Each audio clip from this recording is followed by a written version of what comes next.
Hey guys, this is Jonathan with Angry MTGO back here with another Gatecrash Phantom Sealed. This is the second cast that I'm going to be uploading, so I hope you guys enjoyed the first one and learned something. Uh, Briefly talking before we start with this Sealed is I recently watched a game from Marshall with limited resources where he was almost mono red and he heavily favored 2-drops, and I think that strategy was really good. And the only thing I think that was kind of lacking for him was some power later in the game. I think 2-drops are important in this set for limited, but I think you can't exclusively go 2-drops.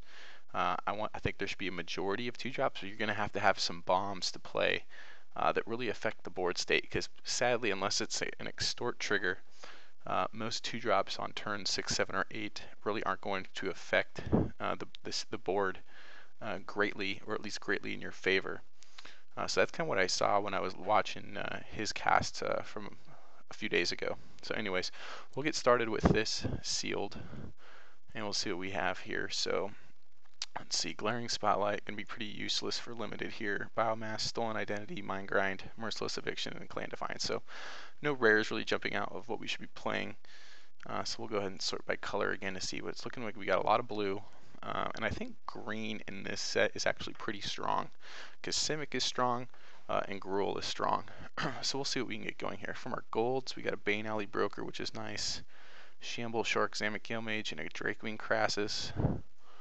And a couple Executioner Swings, and Merciless Eviction, Wojek, and an Odorun. So just looking at it here, looks like blue definitely is looking pretty strong from our gold cards. So we'll take a look at what we got. We got a couple Spell Ruptures, 2 Agoraphobias, which I haven't had a lot of success with, but we can try them. An Incursion Specialist, 2 Metropolis Spites, Sage Road Denizen, Keymaster. Yeah, Void Walks really aren't going to make the cut, I don't think, in this set until we hit Dragon's Maze. A Leyline Phantom, Mind Eye Drake, which is good. Totally Lost, and Stolen Identity, which is a bomb.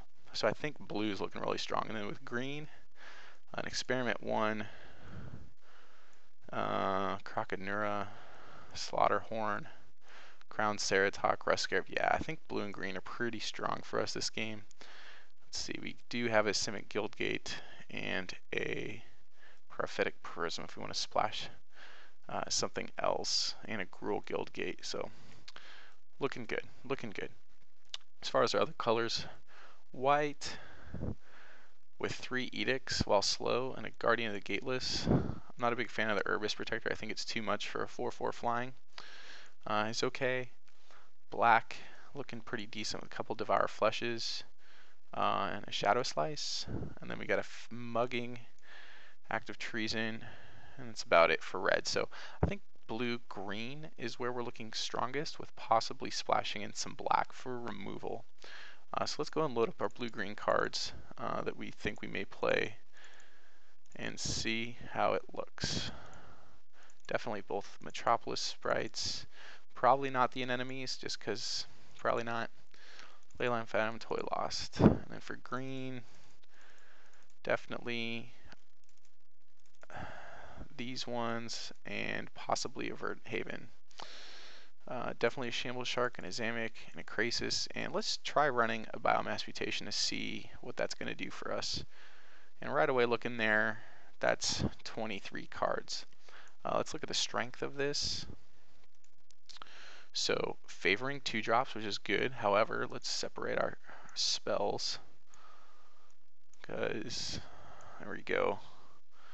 And then Totally Lost. So not as strong in 2-drops as we'd like it to be. So I think there might be a case for splashing black for the removal, but it's not good removal. It's Devour Flesh, which lets them decide which creature they'd like to sack. So I'm not sure how much I like it. A Keymaster Rogue with Stolen Identity is just devastating for them.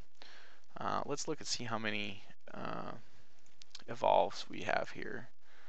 Shamble Shark, Croconura, so not a lot of evolves, sadly, which is too bad for us, because I do like evolve. I think it's strong, a strong attribute for cards to have. Alright, what's the weakest in here? I don't know if we really want to run two agoraphobias.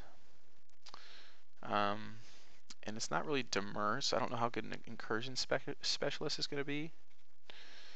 The rest of these 3-drops seem fine. The 4-drops seem okay. Keymaster Rogue does not work well with creatures with counters since it pops them back to our hand. These cards seem okay. Again, that's kind of a demurish card. What do we have for demure? Paranoid Delusions. I don't think we're going to be milling them out.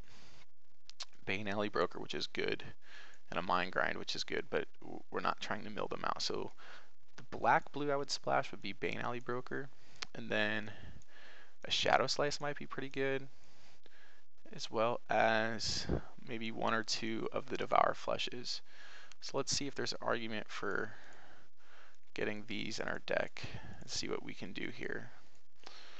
So if we go by converted mana cost there, running 3 colors makes me want to run at least 17 lands, but we do have the Verdant Haven, the Demure Guildgate, and the Prophetic Prism. So with these 2 gates, the Verdant Haven, the Prism, getting some black splash might not be too bad. The thing is, what are we going to cut? So we're at 28, and that's with no lands in here. So I don't think Shadow Slice is just good for damage. We do have it unblockable. We have a couple flying. We don't have a lot of evasion though. And I already have this one really strong Cypher card. Again, I want to run the Biomass Mutation just to see how it plays. So I think I'm going to cut the Shadow Slice, even though it's pretty powerful. So what are we really splashing for? Bane Alley Broker and 2 Devour Flesh? I don't know. I do like Devour Flesh. But we're having to add 2 cards to play these 3 cards. Let's see here. Sage's Road Denizen is decent. It does evolve our guys, but it's not super strong. And I like the Keymaster for the evasion. The Crown Ceratok is just strong. We may not need to play the Mind Eye Drake because I'm not trying to mill them out. So let's drop that one. And like I said, I do want to try playing Biomass Mutation just to see if it's good, because I haven't really run this before. I do like Burst of Strength as a trick, and it puts a counter on our guys, which could give them trample in theory. So I think, do I want to be Devour Fleshing or do I want to be Spell Rupturing? Spell Rupture seems pretty strong. I'm gonna drop at least 1 Spell Rusher out, so that gets us down to 25. Do I need to run both the Verdant Haven and the Prophetic Prism? Maybe. Maybe I do, maybe I don't. I do have the Guild Gates up here for the Black Source and the Prophetic Prism. Devour Flesh really likes to be played early though, so I don't know what kind of removal do we have here. We have Devour Flesh, Agoraphobia counts. Let's see here, and the Totally Lost, that's really not a lot. What I think I may do is drop a Devoured Flesh and bring in another Agoraphobia, since it's on color. Then I'm going to, let's see here. So that leaves us with 1 Devour Flesh. Still not a lot of removal per se. Okay. And then green, there's just really nothing left here in green for what we want to do. I do know Forced Adaptation puts a counter on every turn, as Loading Ready Run likes to say. Definitely check out their videos, they're pretty funny. Alright, so we need to make 2 more cuts here. This is usually why I don't play a Biomass Mutation, because I get to a state like this where it's just like, do I really run this, and how is this going to help me? Because, I mean, if I have a Rust Scarab and a Leyline Phantom out, I'm going to have to pay 6 mana to make them both 6/6s instead of a 5/5 and a 4/5. I mean, it could do some good work with Metropolis Spite and Incursion Specialist, but I'm not sure. I'm just not so sure how good this card is. I mean, it could definitely sink in some mana. I did say I want to play it though, so maybe I want to play it. But what are we going to cut when you make 2 cuts? And I really like Stolen Identity. That card is just a bomb. Maybe we just don't run the Bane Alley Broker and the Devour Flesh, because then we don't have to run the Verdant Haven or the Prophetic Prism. So what does our deck look like if we do that? So then we're down to 21. Now we can add 2 back in, so we bring in the Spell Rupture and the Mind Eye Drake again. That's probably just better, because we got 2 Spell Ruptures and 2 Agoraphobias. I mean, these cards aren't bombs, the Bane Alley Broker, so it really isn't worth splashing for. I could make an argument splashing for the Bane Alley Broker, but not the Devour Flesh. That's just me being greedy. So I'm going to cut that. I'm going to go with just a blue-green deck, but very light on the Evolve, so I think that might come to bite us here later. How about green or red? Could we splash for red? We could. What would we want? Definitely not a Ripscale Predator. That'd be too hard to cast. Mugging is good, but early. Yeah, definitely nothing huge. We do haven't. Yeah, that's red-white, so we're not going to play that.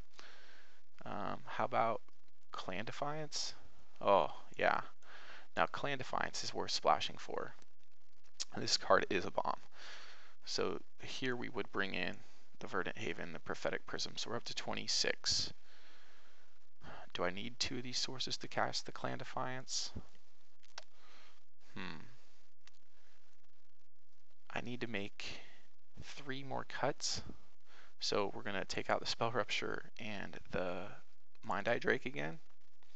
And then we need 1 more cut. So what's it going to be? I really don't want to cut a creature. We're down to 14. So this Biomass Mutation is really driving me nuts. Do we take out Agoraphobia? Maybe. It is a 2-drop though. Or do I just take out the Burst of Strength and just deal? It does work well with this card where I can then draw a card off of it. And yeah.